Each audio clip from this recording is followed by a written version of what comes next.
So in this video, drawing dynamic anime poses from reference using Pinterest, I chose two poses from Demon Slayer. And I picked the character Tanjiro in his sun breathing stance technique.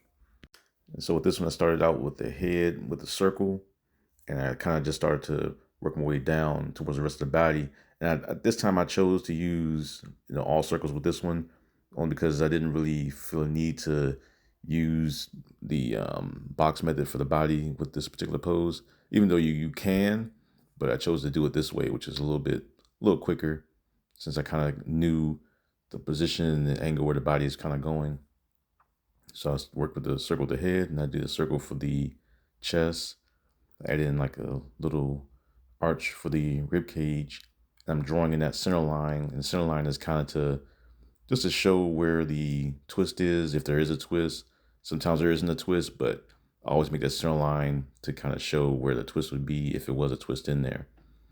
I added in the legs. The legs was pretty easy to do since his legs are spread out, and I kind of just connected to one side and then showed the other side with the little arch in there also to show the legs a little bit forward. Or not forward, but just so you can see it a little better.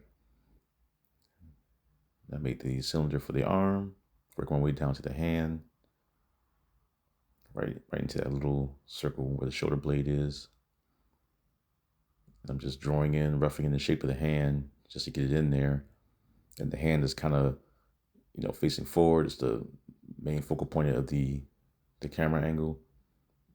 But I kind of wanted to draw that first. That way I kind of would know where the hand is, where it's positioned. That way I can start adding in everything else. And I later on add details to that hand a little more to structure it out a little bit better.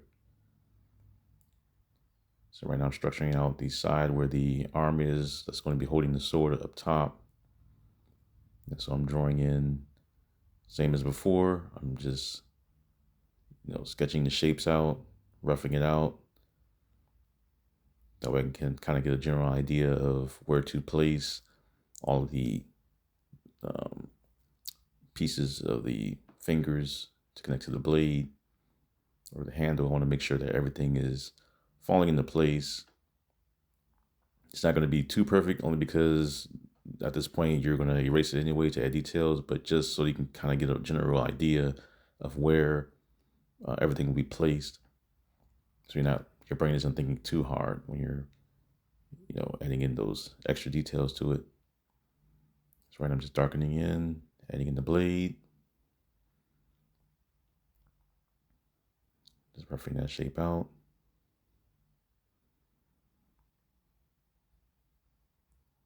Working in the handle of the blade. That way I will know where to place those fingers in. That's gripping the blade. Adding in the thumb. I'm just drawing each finger one by one as I go. Same as before, following the cylinder method with the fingers, where I'm drawing out one part first, and I just start to add more as I go, because that when I draw fingers, there's always 3 cylinders for the fingers, and I'm just going off of that. So if you know that one big part is gripping the blade, you just add the other cylinders as you go to you form the hand or a fist or whatever pose or angle that the hand is doing. So right now I'm adding in a circle for the knuckles, which you've seen me do before in all my videos when I'm drawing hands. And I'm just placing the fingers from those little knuckles. And since that finger is a little foreshortened, I'm just where the cuts to where you're separating each of the cylinders is going to be shorter, because the finger is more foreshortened, so you can't really see around it. And when things are foreshortened, you only draw what your eyes can see and what your brain can take in. So to give that visual aspect of that the finger is foreshortened, I'll add those little lines that separates each of the fingers in 3 cylinders.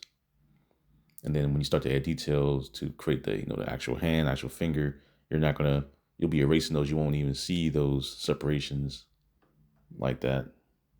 You may see them as creases on the other side, and maybe like one crease, on your where your knuckle is, but um, generally you won't see those separations like that. So I'm adding in the thumb and the palm, connecting it all together.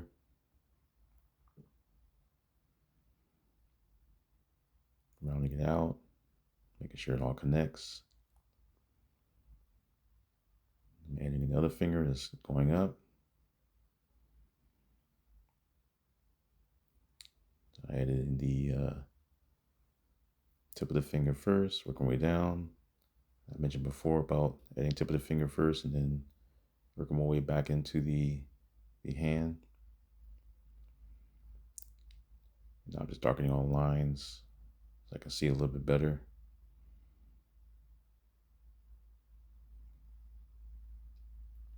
You're taking and you're just jotting down quickly just so you can get a general idea what the pose is and throw it down. That way you can go in there with your details. Sometimes I could throw it down real quick.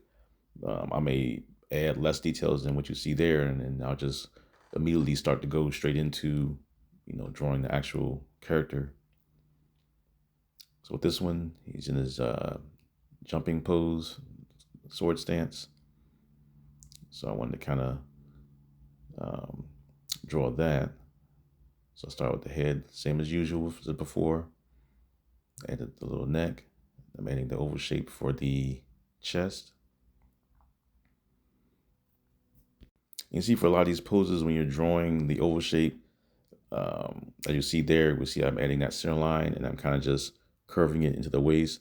You're drawing the both ovals where you're drawing the oval for the chest and then the oval in the circle for the waist.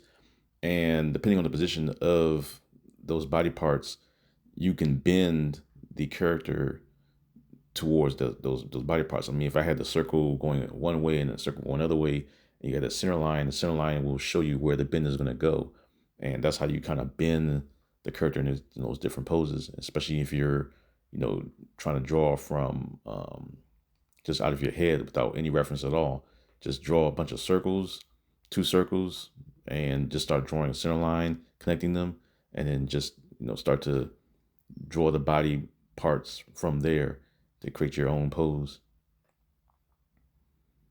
So adding similar for the leg, straight down, right into that foot.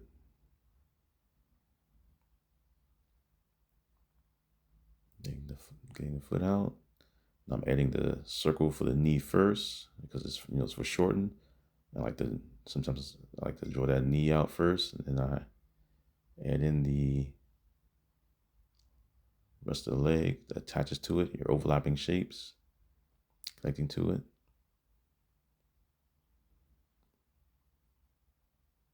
Adding in the foot. And because I connect everything to that circle, the leg is already done. You already have a foreshortened leg that's attached to that circle for the knee. I'm going in for the blade, for the sword.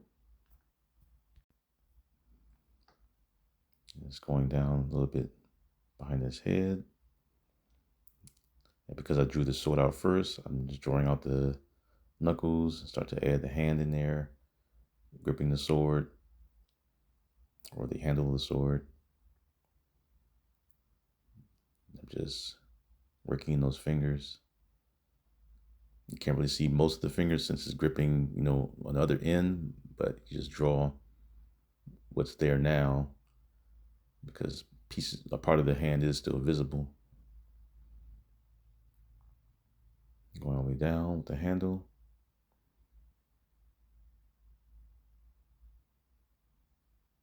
I'm adding in the fingers for the top part of the sword. Since his hand is facing the other way, you see more of the front of the hand. So I'm adding the fingers, is gripping it, separating it just a little bit at the top. Can't see a lot of it since your eyes can't see above it. But I'm just adding in what you can see so far. Sometimes you may make adjustments, as you go. Maybe you want to have the top of the hand show at some point, depending on the character you're making. So adding the rest of the sword.